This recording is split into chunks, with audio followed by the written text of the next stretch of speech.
This is the Sony A6000, and to be honest, it's one of the best cameras I've ever owned. It's absolutely fantastic. I love the form factor because I'm a rangefinder, a film rangefinder shooter. So the sort of rangefinder form factor, it's not a rangefinder, but the form factor of a rangefinder that it has is one that really appeals to me.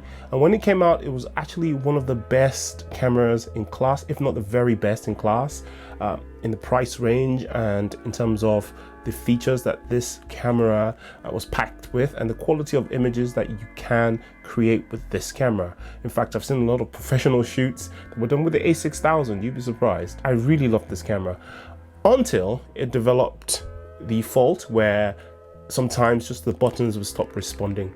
And it doesn't matter how wonderful or amazing the camera is, if it's not responding, then it's a useless piece of paperweight. It was out of action for a couple of months or so until I found a temporary solution to, getting the buttons to click again. And if you're interested in that, if you're having the same problem, I've actually done a video about this. I will leave a link to that video in the description if you're interested. But yeah, this problem is a big problem. I mean, at times the camera would work, but 5-10 minutes into a shoot, I might just develop the problem and I have to take the battery out, do the fix, and it's seriously annoying and it makes the camera unusable, to be fair.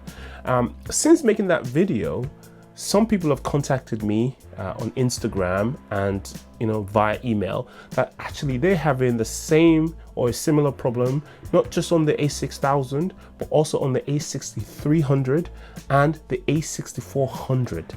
Which for me is just mind-boggling why Sony won't fix such a fundamental problem. It just means, so people have even said that they're experiencing something similar or the same problem on the A7 series cameras, which means that there's something that is to do with either quality control at Sony or something in the fabric, the DNA of the design of Sony cameras that has been inherited across the board. So what assurances have I got that the camera I was going to upgrade to won't have the same problem? I was looking at the A6100 or the A6400 as possible upgrades to this beautiful camera because I really love the form factor and the the lightweight and portability of it.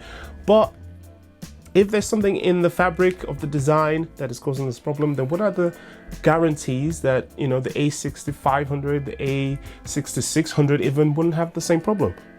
So as far as I'm concerned, I am not going to buy any more of these A6 or A7 series cameras until the problem is fixed, which is really unfortunate because I really love this camera. I already have a lot of lenses for the E-mount system, and there's some great lenses out there that are cheap and affordable. I have all the adapters for my vintage lenses. It's absolutely incredible. But I've opted to go for this camera I'm recording with now, which is the Canon M50.